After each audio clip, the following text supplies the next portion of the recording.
Hello friends, this video is on Rajbhasha objective questions, and this video is special because I am giving all 15 questions which was asked by CBT Nair in AMM exam 2022.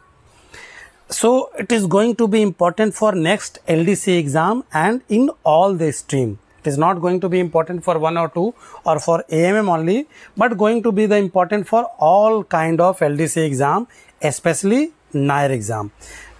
So please go through all the questions. It contains 15 questions and I try to write questions in bilingual. So Hindi and English both will come.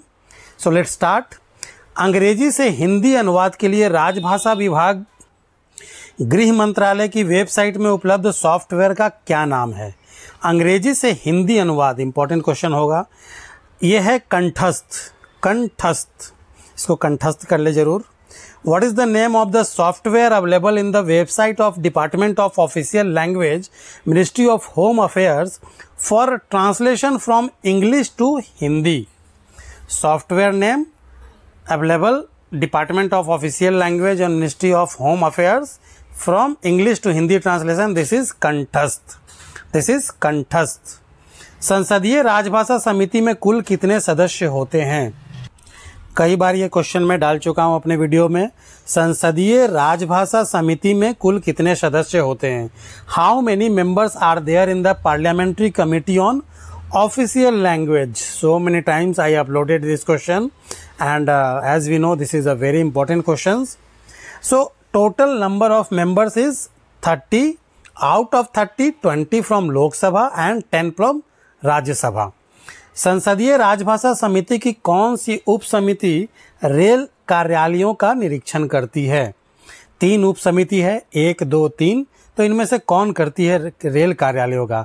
विच सब committee of the committee of parliament on official language inspect the railway offices? This is second सब committee, दूसरी उप समिति। राजभाषा अधिनियम कब बना? राजभाषा अधिनियम कब बना? When was the official language act enacted?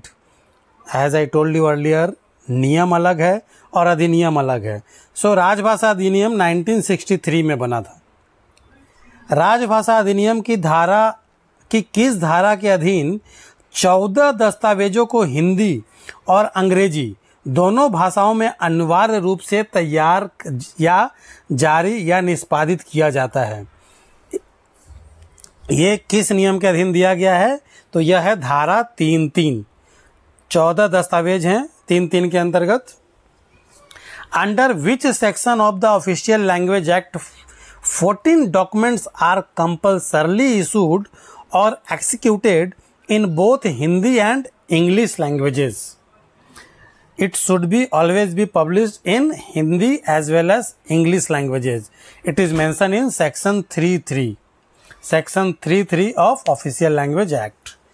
राजभाषा प्रचार प्रसार की दृष्टि से देश को कितने क्षेत्रों में वर्गीकृत किया गया है? राजभाषा के प्रचार प्रसार की दृष्टि से देश को 3 वर्गों में वर्गीकृत किया गया है। In how many regions has the country been classified from the point of view of promotion of official language? For promoting official language all entire country is divided into how many regions? So it is divided in 3 different regions. The name is A, B and C, K, ख और G. Andaman और निकोबार द्वीप समूह राजभाषा के प्रयोग प्रसार हेतु किस क्षेत्र में वर्गीकृत किया गया है? Andaman and Nicobar islands are classified in which region for the uses of official language? So Andaman and Nicobar, it is in southernmost, but it is available in K part. It is available in K part. That is why it is important. Normally all South Indian states are in C, but this is in A. Hindi को भारत में संघ की राजभाषा के रूप में कब अपनाया गया था?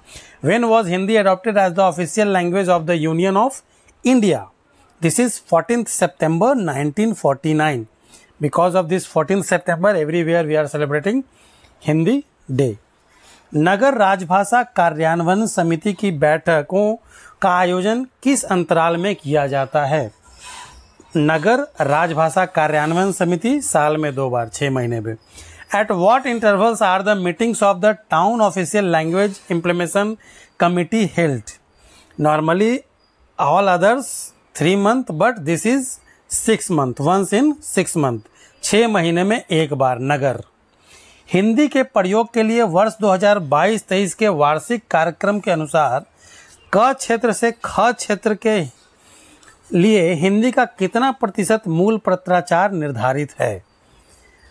क क्षेत्र से ख क्षेत्र के लिए यह है 65%। जैसा कि मैं आपको पहले भी बता चुका हूं कि हर वर्ष यह कार्यक्रम हिंदी विभाग द्वारा जारी किया जाता है। सो अलग अलग वर्षों में ये अलग अलग निर्धारित होता है। ये करंट डाटा है 2022-23 का। According to the annual program for the year 2022-23 for the use of Hindi, what percentage of original Hindi correspondence has been fixed from region A to region B?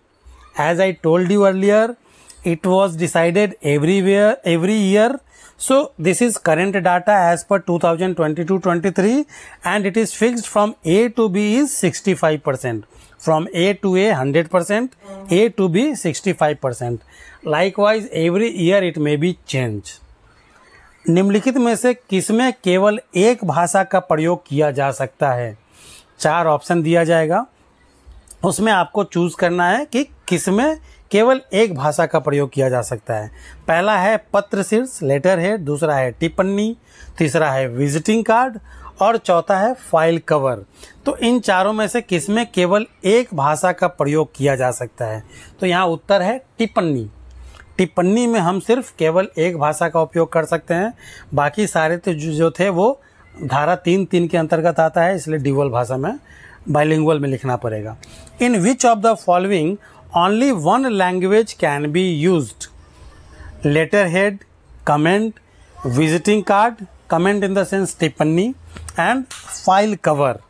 So out of 4 only comment or we can say टिप्पणी we can write in single language. निम्नलिखित में से कौन सा प्रलेख राजभाषा अधिनियम 1963 की धारा 3(3) के अंतर्गत शामिल नहीं है? 3(3) के अंतर्गत आने वाले सारे 14 दस्तावेजों को जानना पड़ेगा, उसे देखिए जरूर। तो ऑप्शन है सामान्य आदेश, अधिसूचना, प्रेस विज्ञप्ति और अव्यावेदन। तो यहाँ उत्तर होगा अव्यावेदन। अव्यावेदन जो है धारा 3(3) के अंतर्गत शामिल नहीं है। इसका मतलब जरूरी नहीं है कि दोनों भाषा में लिखा जाए। विच of the following articles is not covered under section 3(3) of the official language act 1963? General order, notification, press release and representation. So which is not covered under section 3(3) of the official language act, that is representation. So representation is not compulsorily right in bilingual. राजभाषा अधिनियम की धारा 3(3) के अनुपालन का दायित्व किसको सौंपा गया है?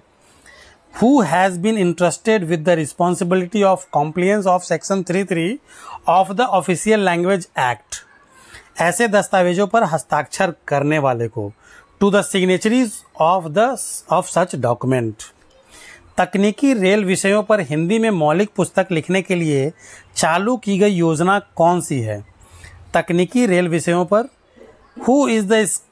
what is the scheme started to write original book in Hindi on technical rail subjects? On technical rail subjects, Lal Bahadur Shastri technical original book writing award scheme, Lal Bahadur Shastri scheme आप कह सकते हैं। राजभाषा का वार्षिक कार्यक्रम कौन तैयार करता है? जैसा कि हमने देखा पिछले क्वेश्चन में 2022-23 के लिए। Who prepares the annual programme of official language? It is actually home ministry, गृह मंत्रालय हर साल यह वार्षिक कार्यक्रम तैयार करती है। नाम ही है वार्षिक, यानी कि सालाना आएगा। Annual, as it is written, it will come annually. Thank you for watching my video. Kindly comment that bilingual